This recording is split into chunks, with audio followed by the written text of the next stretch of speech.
चलो find out IPO next जो अभी आने वाला है, अपकमिंग आईपीओ है, अच्छा है बुरा है, आप लोग मुझे बताओगे। And find out SME IPO जो आने वाला है, अपकमिंग।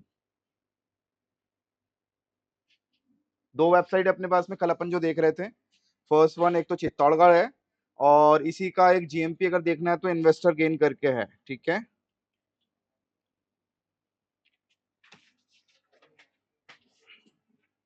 यहाँ पर आप लोगों को जीएमपी मिल जाएगा, इवन आईपीओ भी मिल जाएगा। ये चित्तौड़गढ़ का ही वेबसाइट है मान लो आप, है ना, उसी का सब्सिडरी वेबसाइट है ये।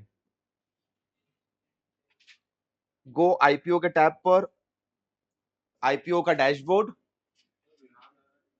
हाँ जी, विराज आयरन कमिंग है, अपकमिंग है, अब आने वाला 26 तारीख को आएगा। आज कितनी है, कल। कल से ओपन होगा, 28 तारीख तक चलेगा। चलो इसी के बारे में ले लेते हैं अपन, ओपन इट। अब विराज आयरन करता है क्या है, देखो सबसे पहले मेरा जो एक तरीका है ना, जैसे मुझे कोई स्टॉक लेना भी है, आईपीओ लेना है, तो मेरा सिंपल सा तरीका है, I go to the website of Viraj steel.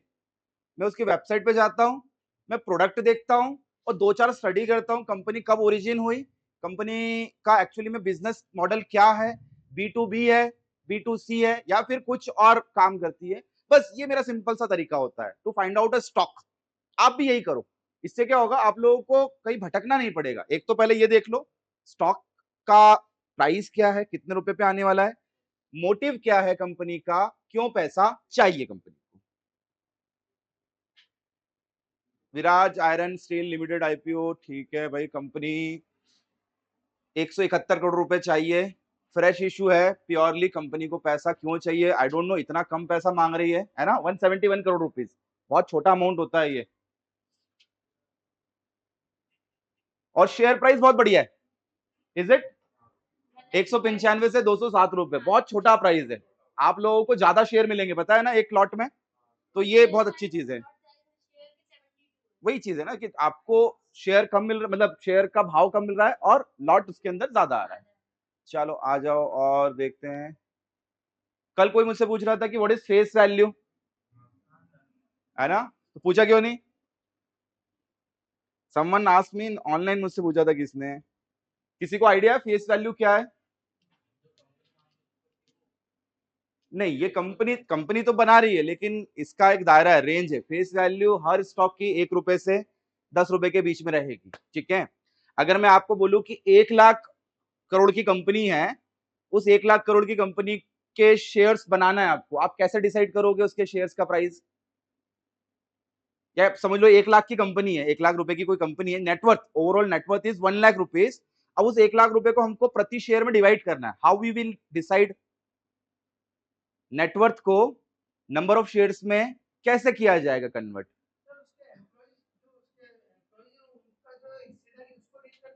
ना ना, बहुत सिंपल तरीका। करेक्ट भाई, एक वैल्यू डिसाइड तो करना पड़ेगी ना आपको। अब आपका परसेंटेज तो बढ़ता नहीं है, ये पार्टनरशिप का मतलब होता है 50-50, बट 50-50 थोड़ी बढ़ रहा है यहाँ पे बढ़ रहा है नंबर ऑफ इक्विटीज, शेयर्स।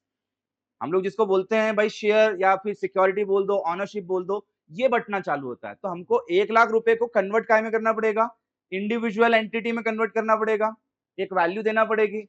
अगर मैंने आपको बोला कि 1 रुपए का एक शेयर है, तो कंपनी के कितने शेयर होंगे 1 लाख रुपए में, 1 लाख बढ़ गया, तो ये 1 रुपए क्या हो गया, फेस वैल्यू। क्लियर है, यानी नंबर ऑफ शेयर्स में कन्वर्ट करने के लिए फेस वैल्यू का इस्तेमाल किया जाता है।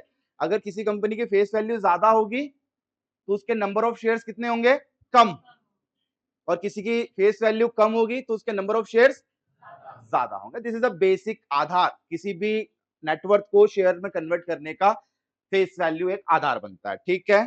तो ये 1 रुपए से 10 रुपए के बीच में ही होगी। हर शेयर स्टॉक मार्केट के अंदर जो अवेलेबल है उसका फेस वैल्यू डिसाइडेड है, और यही फेस वैल्यू बेस बनता है डिविडेंड के लिए, बोनस के लिए, राइट इशू के लिए, और तमाम जितनी भी कॉर्पोरेट एक्शंस होती है जो कंपनी अपने ऑनर्स को देती है। जैसे बोनस सुना होगा आप लोगों ने, या डिविडेंड सुना होगा, लाभांश, अपने पार्टनर होने के लिए पार्टनरों को मुनाफा बांट दिया जाता है, वो डिविडेंड है। तो डिविडेंड मिलता है किस आधार पे, फेस वैल्यू के आधार। तो face value is important for the further process और फर्दर।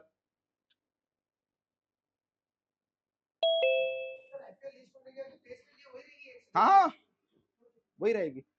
अगर चेंज करना होगा तो इनको शेयर को भी तोड़ना पड़ेगा, स्प्लिट, यानी वो भी टूटेगी, फेस वैल्यू भी टूटेगा। अब मान लो कि 10 रुपए का फेस वैल्यू किसी शेयर का 1000 रुपए का भाव है, अब मेरे को उसको तोड़ना है 10 टुकड़ों में, तो मैं शेयर नहीं तोड़ूंगा, मैं तोड़ूंगा उसका फेस वैल्यू। अगर मैंने 1-1 रुपए के फेस वैल्यू कर दिया तो कितने शेयर हो जाएंगे? 10। कितने रुपए के? 100-100 रुपए के। फर्क पड़ा किसी को? फेस वैल्यू तोड़ने का मतलब है मैंने शेयर को तोड़ दिया इक्वल हिस्सों में। This is why face value बहुत इंपॉर्टेंट होता है, बेस है सब चीजों का। प्रॉफिट लॉस या फिर शेयर को तोड़ना हो या फिर जोड़ना हो, ठीक है। आप लोगों ने एमआरएफ सुना है ना? कितना बड़ा स्टॉक है? 1,25,000 के आसपास का स्टॉक है, उसका फेस वैल्यू 10 रुपए। आज तक हम उसके टूटने का इंतजार कर रहे हैं क्योंकि वो हर किसी की पहुंच से बाहर हो चुका। भाई 1.25 लाख का शेयर खरीदना एक पॉसिबल है क्या? अगर मैं उसको बोलूं कि एक काम करते हैं, इसको अपन 10 हिस्सों में तोड़ देते हैं, 12,500 का अपन एक काम करते हैं, एक शेयर कर देते हैं, 12,500 का एक शेयर, और उसकी फेस वैल्यू 10 से घटाकर कर देते हैं एक, तो क्या होगा? कैसा टूटा वो? 1:10 के रेशो में टूट गया। एक शेयर 10 हिस्सों में डिवाइड कर दिया। अब डिवाइड करा क्या अपन ने? डिवाइड करा उसका फेस वैल्यू डिवाइड किया, इससे बढ़ गया, यानी हमारा परचेसिंग पावर जो है वो बढ़ गया। एग्जैक्टली ये होता है फेस वैल्यू का सिंपल सा आपका काम, ठीक है। चलो आ जाओ भाई, मुझे बढ़िया लग रहा है। 95 रुपीज 195 रुपीज का शेयर कोई बुरा नहीं है ना, अप्लाई कर सकते हैं। 72 शेयर आएंगे और फ्रेश इशू है। अब यहां पर देख लो, QIB क्वालिफाइड इंस्टीट्यूशनल बिडर्स बड़े वाले इंस्टीट्यूशन है। कितने % की हिस्सेदारी इनको दी है? 50 इनको दी है। और नॉन इंस्टीट्यूशनल इन्वेस्टर्स या HNI बोल दीजिए, जिनका नेटवर्थ 2 लाख से ऊपर है, उनको कितना प्रतिशत? 15। दोनों को मिला के कितना हो गया? 65। और हमारे पास में कितना आया? नॉट लेस देन 35, यानी रिटेलर के पास में 35% है। क्वाइट गुड, कोई बुरी बात नहीं है, चलेगा, ठीक है, लेने लायक।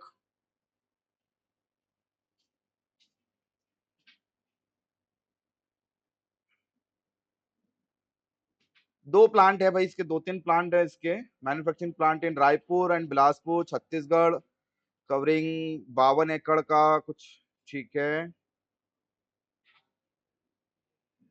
5760 टन पर एनम करके कुछ बनाता है ये इसका। Rolling mills can manufacturer TMT बार, सरिये सुने होंगे ना, सरिये बार TMT वगैरह, उसका काम है।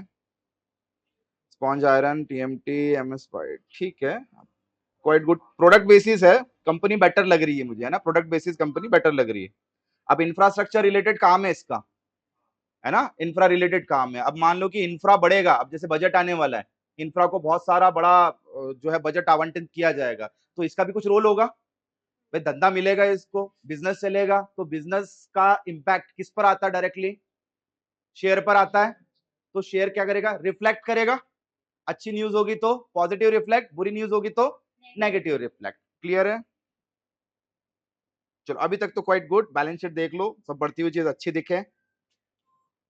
असेट बढ़ रहा है, रेवेन्यू बढ़ रहा है, प्रॉफिट आफ्टर टैक्स बढ़ रहा है, नेटवर्थ बढ़ गया, रिजर्व सरप्लस बढ़ गए, और टोटल बोरोइंग ठीक है, बढ़ी, लग ऐसी नहीं बढ़ी जितनी बढ़ना चाहिए थी, ठीक है, क्वाइट गुड।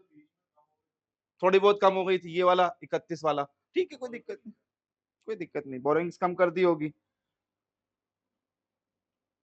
देखो ना यहाँ पर, ये भी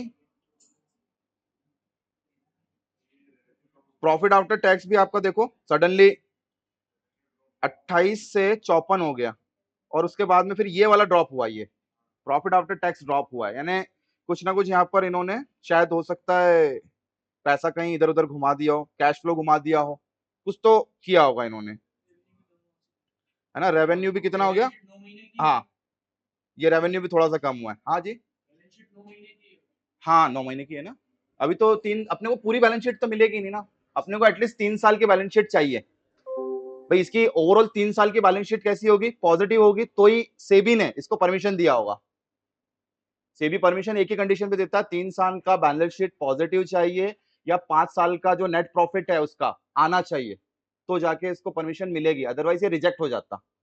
तो कंडीशन तो पहले ही वहां पे प्रूफ हो गया। ओवरऑल मान लेते हैं ठीक ठाक है, कोई ज्यादा इतना बेटर भी नहीं है और इतना कोई खराब भी नहीं है। आ जाते हैं भाई main objective, funding capital expenditure expansion project करने के लिए बिलासपुर प्लांट बोल दिया साहब उसने, रीपेमेंट प्रीपेमेंट देना है उसको एचडीएफसी बैंक को, कोई इशू नहीं है, ठीक है चलो। थर्ड वन कैपिटल एक्सपेंडिचर करना, एक्सपांशन ही करना है इसको पूरे ऑब्जेक्टिव में, यानी इसको बिजनेस बढ़ाना है, अच्छा है क्या? हाँ बेटर है भाई।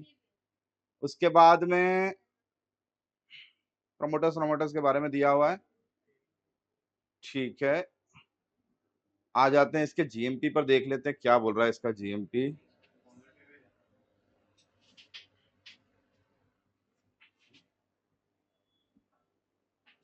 उन्नीस 6 से चालू हुआ, बट उसको मानेंगे नहीं अपन, 20 तारीख वाले को बेस मान लेते हैं, कल जैसे अपन बात कर रहे थे, क्योंकि सौदे होने लग गए है ना। 207 रुपए का जो प्राइस है, लिस्टिंग प्राइस है, उसमें 20 रुपए की तेजी के साथ में 227 रुपए और 20 20 20 40 53 53 स्टिल अप्लाई करने लायक क्या?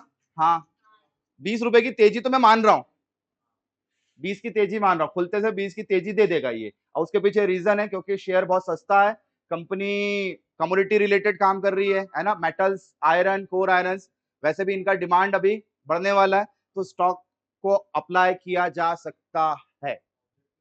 ऑब्जेक्टिव भी एक्सपांशन का है, दैट मींस हमको कोई इसमें बुरी चीज दिखी नहीं है, वी कैन अप्लाई दैट, ठीक है।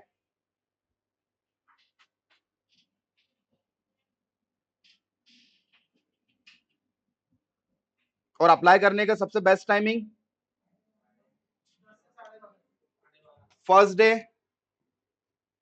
10 बजे से ले लो, 10 बजे से ऑलमोस्ट काम करो 11:30, सेकेंड डे ले लो 11:30 से 12:30 ले लो, और थर्ड डे काम करो, थर्ड डे ले लो 12:30 बजे से ऑलमोस्ट 1:30 बजे तक का।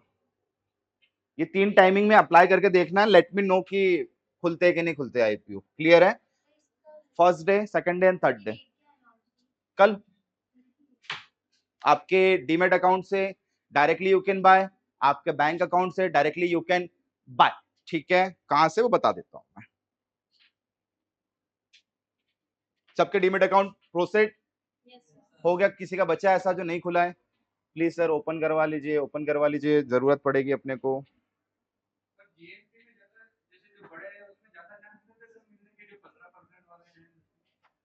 मीन्स हाँ जो बड़े 2 लाख रुपए के आसपास वाले हैं उन 15% है जैसे, हाँ तो चांस किसमें ज्यादा रहते हैं सर, रिटेल में मिलने के कि रिटेलर में अप्लाई बहुत सारे लोग करते हैं।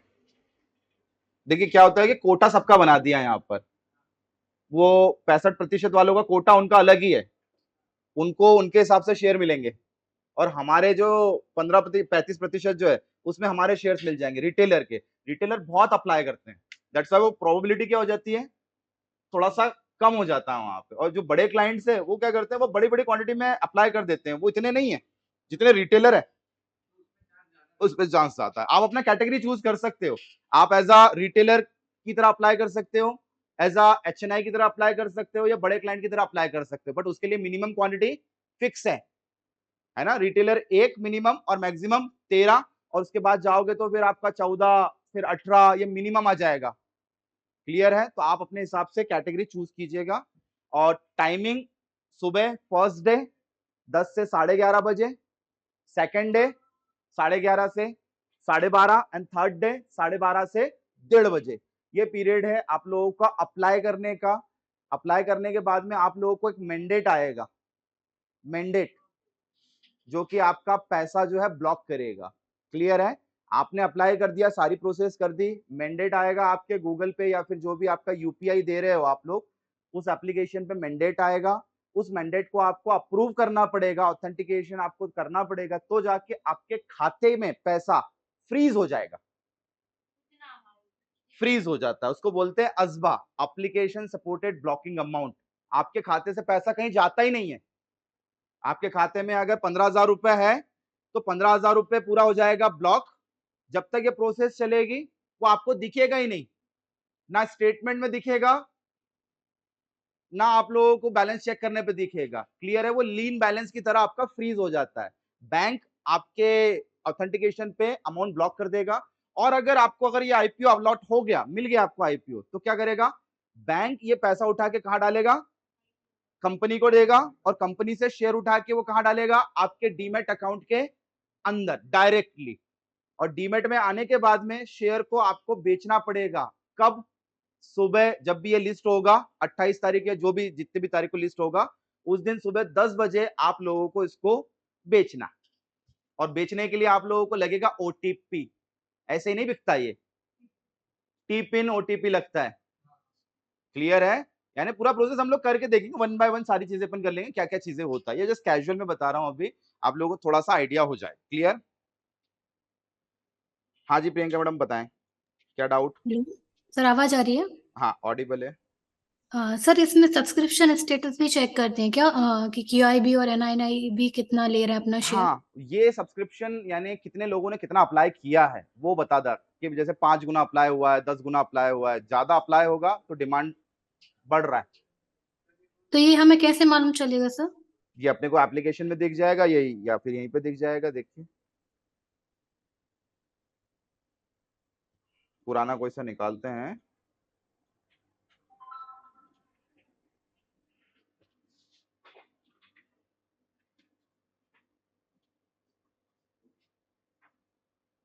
जैसे एलआईजी हो गया ना, चल रहा है, स्क्रॉल किया अपन ने, ये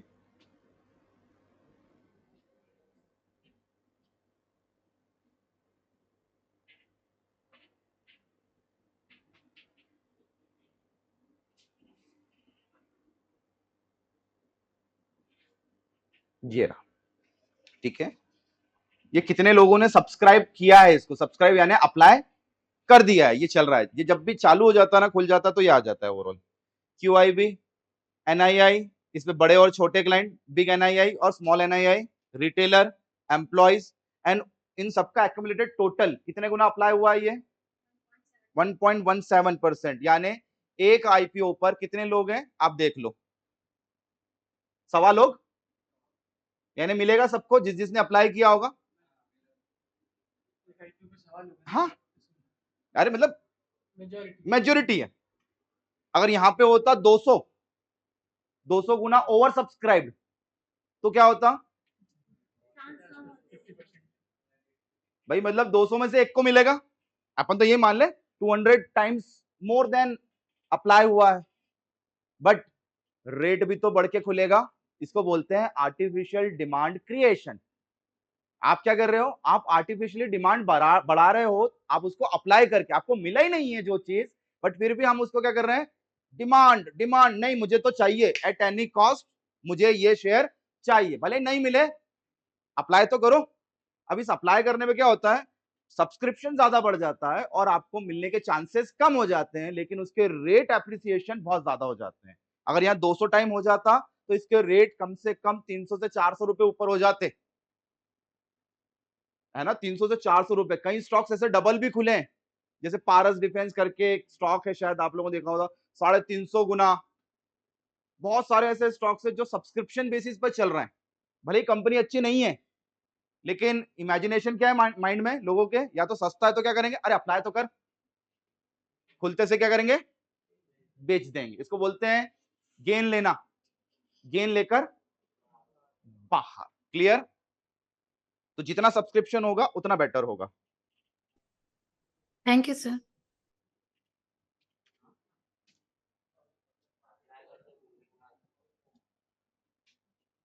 देखो, आप लोगों का ये एप्लीकेशन इस टाइप से रहेगा। ठीक है, ये मेरा एंजल का है, मैं एंजल ज्यादा यूज करता हूँ, है मेरे पास में सारे। बट आपके होम पेज पर ही, आप लोगों के मोबाइल पर होम पेज का बटन होगा, देखिए आप लोग, होम होगा, जिसके पास जो भी है होम पेज पर होगा। अब ये होम पेज पर सर्विसेज आ जाती है, कौन कौन सी सर्विसेज है अपन देख लेते हैं। जैसे पहला टैब आ गया, IPO, mutual fund, and gold bonds करके कुछ टैब आ गया है ना, just directly you can click here.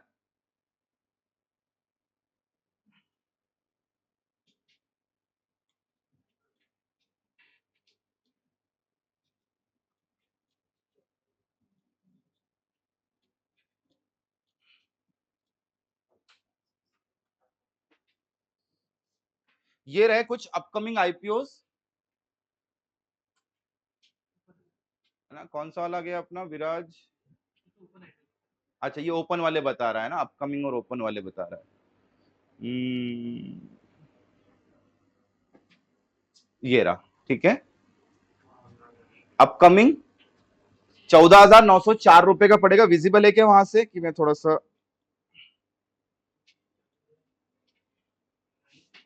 ना, 14,904 रुपए। जैसे आप ओपन करोगे आप लोगों को प्राइस रेंज दे देगा कि 195 से 207 रुपए के बीच में। 13 लॉट मैक्सिमम आप लोग अप्लाई कर सकते हो बीइंग अ रिटेलर। क्लियर है? एक minimum and 13 maximum. Retailer discount कुछ नहीं है। इशू साइज ये रहा। इंडिविजुअल, रिटेल एंड एचएनआई, ये आप लोग दो कैटेगरी डाल सकते हो। एचएनआई के अंदर क्वांटिटी आपको क्या करना पड़ेगी, बाय डिफॉल्ट बढ़ाना पड़ जाएगी आपको। आईपीओ का डिटेल ये रहा, कल से चालू होगा, 28 को एंड हो जाएगा।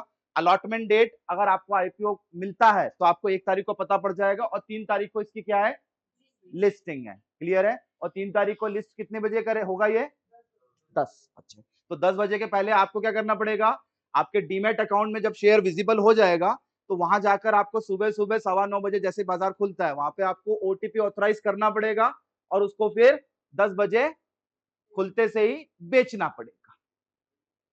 यू कैन होल्ड, कोई इश्यू नहीं, ये अपना ऐसा कोई मैंडेटरी नहीं है कि बेचना है होल्ड करना, ये अपना डिसीजन है। क्लियर है? तो this is a simple process. हाँ जी, यू कैन बाय। अगर आपको ऐसा लग रहा है कि यार ये और बढ़ सकता है तो आप उस वक्त बाय कर सकते हो। अगर आईपीओ आपको नहीं मिला तो हमारे पास में एक अपॉर्चुनिटी और है कि ओपन मार्केट में जाएं और जो भी रेट चल रहा हो उसका लाइव उस पे खरीद लिया जाए।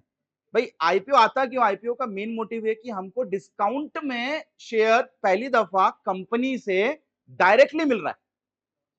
लॉन्च होते से ही, लॉन्चिंग पे हमको कंपनी से मिल गया। बट अब स्टॉक मार्केट क्या है, एनएससी और बीएससी इज व्हाट, एनएससी और बीएससी पे ऑलरेडी वो स्टॉक जो था वो ट्रेड हो रहा है, रीसेलिंग हो रही है। यहाँ पर रीसेलिंग समझ रहे हैं? मैंने आईपीओ लिया था, अब मैं क्या करूंगा, बेच दिया यार, मेरे को नहीं पसंद आया। आपने खरीद लिया, फिर इन्होंने क्या किया, फिर इन्होंने 2-4-10 रुपए का प्रॉफिट लेके इनको बेच दिया। ये बोले कि अरे यार मैंने तो कैरी कर लिया, रख लिया। तो ये क्या कर रहे हैं, डिमांड एंड सप्लाई मेंटेन कर रहे हैं। अब वो डिमांड एंड सप्लाई कितने लोग मेंटेन कर रहे हैं, पूरा 100 का 100%? नहीं, 100 में से 65% लोग बड़े क्लाइंट है। उनका बड़े क्लाइंट का क्राइटेरिया कुछ दिन का होल्डिंग का है, तो कुछ दिन कौन चलाता है इसको, रिटेलर। रिटेलर 35% वाले क्या कर रहे हैं, इसको खरीद रहे हैं, बेच रहे हैं। उस 35 में से भी कुछ लोग परमानेंटली होल्ड करके बैठ गए, और कुछ लोग 10-20-30% लोग क्या कर रहे हैं, उसको खरीद रहे हैं और उसको रोज बेच रहे हैं। और रोज खरीदने बेचने वाले हो गए ट्रेडर, और जो कैरी करने वाले हो गए वो इन्वेस्टर। वो देखेंगे कि भाई 207 रुपए का शेयर मैं तो 2007 में बेचूंगा, कब आएगा, जब आएगा तब बेचूंगा। और कुछ बोलते हैं कि 207 का 217 में बेचूंगा, कब, आज के आज आएगा तो आज ही बेच दूंगा। तो ये अपना डिसीजन है कि हमको क्या करना है, ट्रेडर बनना है या फिर उसका इन्वेस्टर बनना है। आईपीओ हमको मिल गया सस्ते में, वो अच्छी बात है। हो सकता है दोबारा वो प्राइस आपको ना मिले कभी जीवन में, होता है ऐसा। और कई बार ऐसा भी होता है कि दोबारा वो भाव ना मिले जिसपे खरीदा था आपने। समझे क्या मेरी बात? जैसे पेटीएम, आज तक किसी को वो भाव नहीं मिला जिसपे पेटीएम लॉन्च हुआ था। 2100 से 2300 की रेंज में लॉन्च हुआ था ये, तो आज तक वो उस शेयर के उस पे रेट पे वो आया ही नहीं। आदमी क्या कर रहा है, बैठा हुआ है बेचारा, जिसको आईपीओ मिला होगा वो बैठा हुआ है इंतजार में कि 2300 रुपए आएगा पेटीएम का स्टॉक, तो जाके मैं कॉस्ट टू कॉस्ट निकालूंगा, प्रॉफिट तो भूल ही जाओ अभी। तो ऐसा भी होता है, ठीक है। इसलिए पहले देख लेना चाहिए क्या शेयर है। ये देखो सिंपल सा प्रोसेस है, एक लॉट 207 का भाव। अब इंडिविजुअल की कैटेगरी दे दी हमको इसने अभी हाल फिलहाल, ठीक है। डीमेट अकाउंट नंबर ये, और अपना यूपीआई डालो, अप्लाई फॉर आईपीओ, अप्लाई हो जाएगा, अप्लाई करने का मतलब है मिल नहीं जाएगा अभी, है ना? अब नहीं, अभी भी नहीं होगा। ये आपने यूपीआई देके आप मैंडेट का प्रोसेस कर रहे हो, इसके बाद में क्या प्रोसेस होगा? मैंडेट होगा। अब जैसे मैंने यहाँ पे गूगल का यूपीआई डाल दिया, तो ये कहां जाएगा? मेरे गूगल पे के मैंडेट में ऑप्शन आता है, उसमें सेटिंग में देखना मैंडेट्स, आपको उस मैंडेट को करना पड़ेगा अप्रूव। आप अप्रूव करोगे, आपका खाते में से पैसा सीज हो जाएगा, और जब भी आईपीओ प्रोसेस खत्म हो जाएगा, जिसको नहीं मिलेगा उसको रिफंड चालू हो जाएगा। 1 तारीख को अलॉटमेंट है ना, तो 1 तारीख को पता पड़ गया कि आपको मिलना है कि नहीं मिलना है, तो 2 तारीख के बाद से आपका रिटर्न होना स्टार्ट हो जाएगा। ठीक है? इफ इन केस रिटर्न में देरी होती है, कहीं पैसा फंस जाता है, तो आप लोग इसका जो रजिस्ट्रार एंड ट्रांसफर एजेंट है, हर आईपीओ का एक रजिस्ट्रार और ट्रांसफर एजेंट होता है जो उसके अलॉटमेंट का काम करता है, किसको मिला, किसको नहीं मिला, किसका रिफंड जाना है, ये उसके आईपीओ के पूरे डिटेल डिस्क्लोजर में होता है। तो आप लोग वहां जाकर कंप्लेन कर सकते हो। ये इफ इन केस आपका पैसा अगर वापस नहीं आया तो, क्योंकि आपका पैसा कहीं जाता ही नहीं है, आपका पैसा आपके बैंक अकाउंट में आपकी मर्जी से आपने सीज करवा दिया। किसके लिए? ये विराज स्टील के लिए। अब विराज स्टील का रजिस्ट्रार जब तक अप्रूव नहीं कर देता कि भैया आपको आईपीओ नहीं मिला है, आपका पैसा आपका बैंक जो है रिलीज कर दे, वो प्रोसेस करवाना आप लोगों को पड़ेगा, अगर नहीं आता है तो। ठीक है? घबराने वाली बात नहीं है।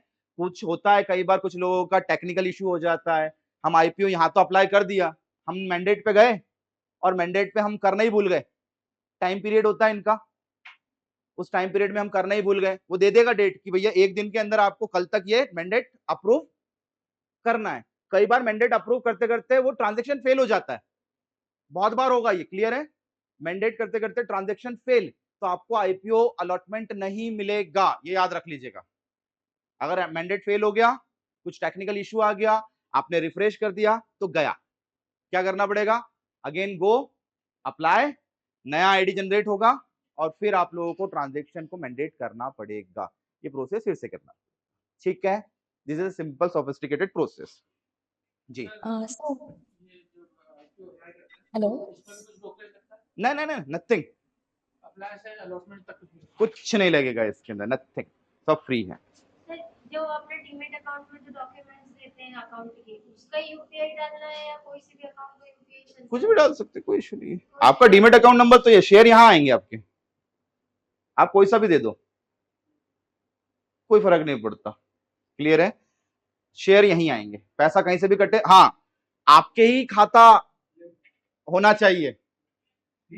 ऐसा नहीं है कि मैं वो दे दिया, दोस्त का दे दिया, ये नहीं चलेगा, है ना? कि पैसा कहीं और से कट रहा है, शेयर कहीं और जा रहा है, तो इतनी भी धांधली नहीं है ना।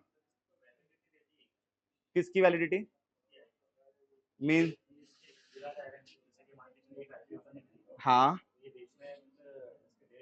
नहीं, इट्स योर, जीते जी भी और मरने के बाद भी आपका है, जब तक कंपनी बंद ना हो जाए। भाई आप ऑनर हो ना, जब तक चलेगी कंपनी को आपको क्या देना पड़ेगा? सारे बेनिफिट्स देना पड़ेंगे। आप शेयर खरीद रहे हो, शेयर दैट मींस ओनरशिप ले रहे हो आप। सर हाँ कोई इशू नहीं, आप प्री बुकिंग कर सकते हो, अभी से आप अप्लाई कर सकते हो, कोई इशू नहीं है, प्री बुकिंग भी हो जाता है, you can apply. Yes ma'am, बताएं, कुछ बोल रहे थे आप? इसमें बीट प्राइस रहती है, जैसे रज आयरन में है 195 से 207, तो हाँ। आईपीओ अप्लाई करते टाइम कैसे अफेक्ट करेगा? मीन्स में समझा नहीं, क्या पूछ रहे हैं आप? इसमें बीट प्राइस रहती है, जैसे रज आयरन का है 195 से 207 की हाँ। उसकी प्राइस है, तो उसमें हम प्राइस अगर बीट प्राइस में कुछ नहीं नहीं हमारे नहीं नहीं हिसाब नहीं नहीं, करें तो कुछ ज्यादा बिग इफेक्ट लगा मतलब ही नहीं, आपको इसी रेंज में लगाना है, ये आपका 207 रुपए। 195 से 207 के बीच हाँ में जी, चलेगा। आप लगा दो लेट्स सपोज 200 रुपए। वो नीचे क्या दे रहा है मैसेज देखो, bidding at the price lower than the cut off will reduce the chance of your allotment, है ना? If I am like changing my price, तो वो कुछ ना कुछ पॉपअप दे रहा है मेरे को कि अगर कट ऑफ प्राइस के नीचे हो गया ये तो मिल जाएगा, मतलब, है ना? और अगर कट ऑफ प्राइस इसके ऊपर हुआ तो इट्स लाइक एग्जाम की तरह होता है, कट ऑफ सेट होता है, भाई कट ऑफ के नीचे वाले फेल है, सारे एलिजिबल ही नहीं है वो तो। अभी नीट में यही हो रहा है ना, भाई कितना आया कट ऑफ इस बार, शायद 190 समथिंग कुछ आया, 163 का कट ऑफ है। उसके नीचे जितने भी लोग हैं वो क्या है, वो फेल हैं, वो कहीं अप्लाई नहीं कर सकते, यानी वो किसी प्राइवेट कॉलेज में भी अप्लाई नहीं कर सकते। बट जो 163 के ऊपर है they can apply, they have valid, यानी उन्होंने एक बेंचमार्क पास कर लिया। तो यहां पर बेंचमार्क क्या हो गया, अभी हाल फिलहाल अभी डिसाइडेड ही नहीं है मैडम, बट ये अपन डाल रहे हैं maximum will get the priority first. 195 भी नहीं लेना, maximum is the best priority. अगर आपको दिख रहा है स्टॉक अच्छा है, हमको दिख रहा है, बहुत सारे लोगों को दिख रहा होगा, हम सबका थिंकिंग एक है और 195 का है, क्या लोगों का माइंडसेट 207 का नहीं है, वो क्या देखेंगे 195 का है। अब चलो 207 में भी मिला, खुलते से क्या होगा, 20 रुपए ऊपर, कितने का लॉट है, 72 इंटू 20 रुपए, 1440, क्या पूरा है, 14,000 के इन्वेस्टमेंट पे 1400 रुपए, कितना परसेंट का रिटर्न, 10%। बैंक में रखते तो साल भर में भी नहीं मिलता इतना, यहां आपको 15 दिन 20 दिन में मिल रहा है, दिस इज क्वाइट गुड ना। यस, ये मानसिकता आप लोगों की भी होना चाहिए, यानी return on investment should be fixed. आप लोग डबल ट्रिपल करने का ना सोचे, आप लोग ये सोचे कि भैया मैं 14,000 लगा रहा हूं, उसका कितना प्रतिशत आएगा, ये मेरा मोटिव है, दैट्स इट, लेकर बाहर हो जाओ, इससे ज्यादा का आपको रखना ही नहीं है लालच। क्लियर है? तो प्राइस 207 ही रख दो, मैक्सिमम भी डालने की जरूरत नहीं है, डलेगा ही नहीं। क्लियर है? और सर, यस सर, और अपकमिंग आईपीओज रहते हैं उसमें भी हम प्री अप्लाई कर दे हाँ, सकते प्री हैं, तो अप्लाई आप उसका लोग कर सकते हो, बट उसमें कई बार होते हैं फेल होने के चांस हो जाते हैं, ट्रांजैक्शन फेल होने के चांस ज्यादा हो जाते हैं, क्योंकि हम अप्लाई तो कर देते हैं बट वो मैंडेट करने में हमारा टाइम ज्यादा लग जाता है, तो इसलिए वो फेल हो जाते हैं। इसलिए डोंट डू इट, जिस दिन आए उसी दिन कर दो, कोई दिक्कत नहीं है।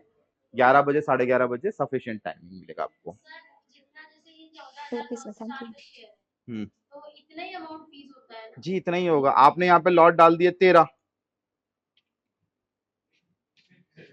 ये लो 1,93,752, 13 वीकेंड अप्लाई मैक्सिमम रिटेलर की कैटेगरी में। अब यहाँ पे कैटेगरी अपने को रिटेल के अलावा कुछ दिखाई नहीं रहा है, चलो एक काम करते हैं, लॉट बढ़ाते हैं अपन, लॉट डालते हैं अपन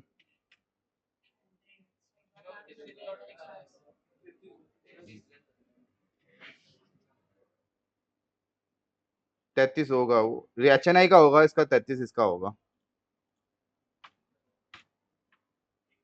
मैक्सिमम, इससे ज्यादा नहीं अप्लाई कर सकता। रिटेलर, बीइंग अ रिटेलर की कैटेगरी हो तो कैटेगरी यहाँ पे चेंज हो गई, HNI हो गई, तो यू कैन अप्लाई, उसका जो अलॉटमेंट होगा जितना उसको देना होगा वो उतना आपको मिल जाएगा। ठीक है, बहुत ही सिंपल प्रोसेस, कोई ज्यादा हेक्टिक नहीं है, दिमाग लगाना ही नहीं है। Go to your broker, broker में आप आईपीओ सिलेक्ट करो, करो वहां पे बाय, भाव जो मैक्सिमम है वो डालो, और टाइमिंग मैंने आपको बता दिया, इस टाइमिंग में अप्लाई करने पर मैक्सिमम प्रायोरिटी है कि आपको मिल सकता है, मिलेगा इसका कोई गारंटी नहीं है, क्योंकि ये जिस एल्गोरिथम पे चलता है वो एल्गोरिथम बहुत ज्यादा शफलिंग वाला एल्गोरिथम है, ये शफल करता रहता है, जितने ज्यादा प्रायोरिटी, जितने ज्यादा सब्सक्रिप्शन होंगे उतना ज्यादा चांस कम हो जाएगा, सब्सक्रिप्शन कम होगा तो चांस थोड़ा सा बढ़ जाएगा, बट हमको क्या चाहिए, ज्यादा सब्सक्रिप्शन चाहिए, ताकि अगर मिल जाए गलती से तो प्राइस एप्रिसिएशन सडनली हो जाए, इसको बोलते हैं लिस्टिंग गेन।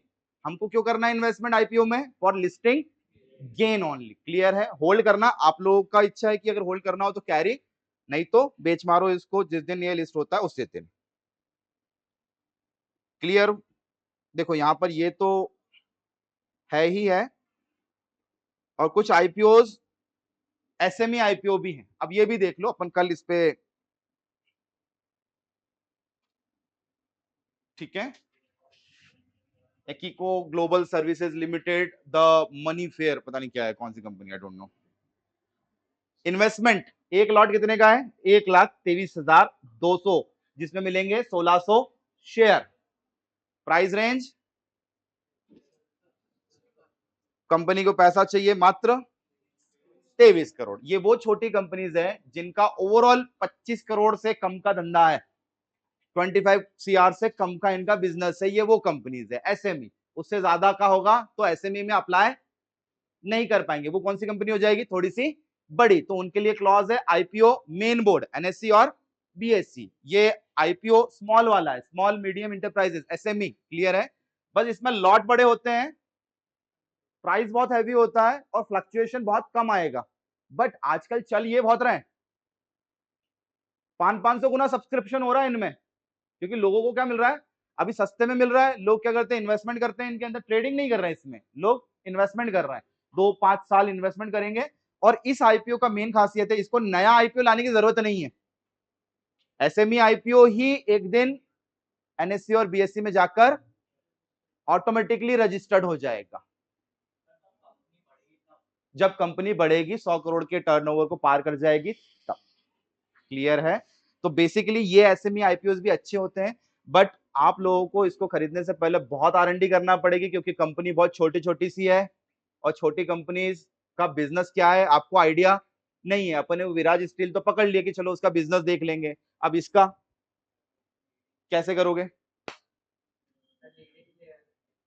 लीडिंग प्लेयर है फॉरेन लीकर में, अरे ये तो फिर मजेदार स्टॉक है। तो और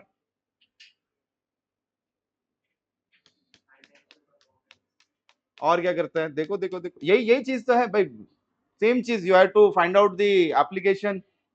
जाओ वेबसाइट पे, इसका होगा वेबसाइट, देखो एक बार स्टॉक करता क्या है, कहाँ कहाँ कौन कौन से सेक्टर्स में है। अभी तो यहाँ पे फाइनेंस लिखा हुआ है इसने, अकीको ग्लोबल सर्विसेज लिमिटेड।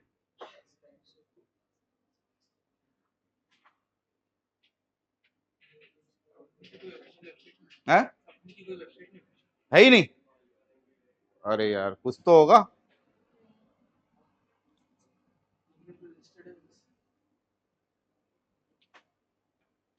चलो देखते हैं। अच्छा लिंक्डइन पे है।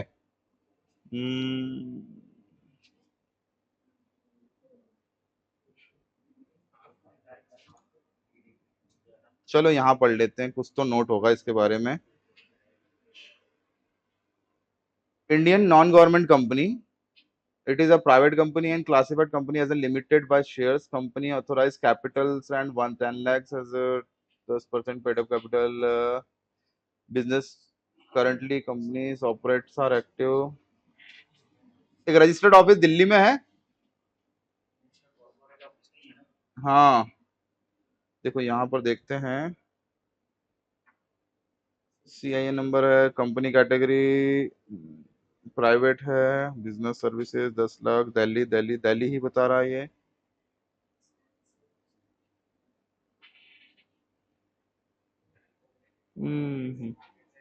अब ये एसएमई का अप्लाई करने का यही सबसे मेन ड्रॉबैक है कि बहुत आर&डी करना पड़ती है।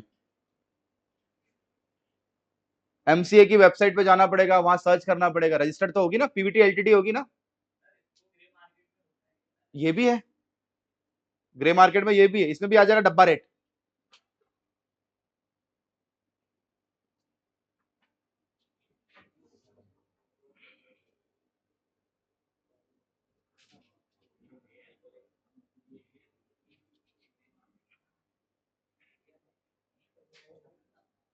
दो फोटो है भैया बस इसके।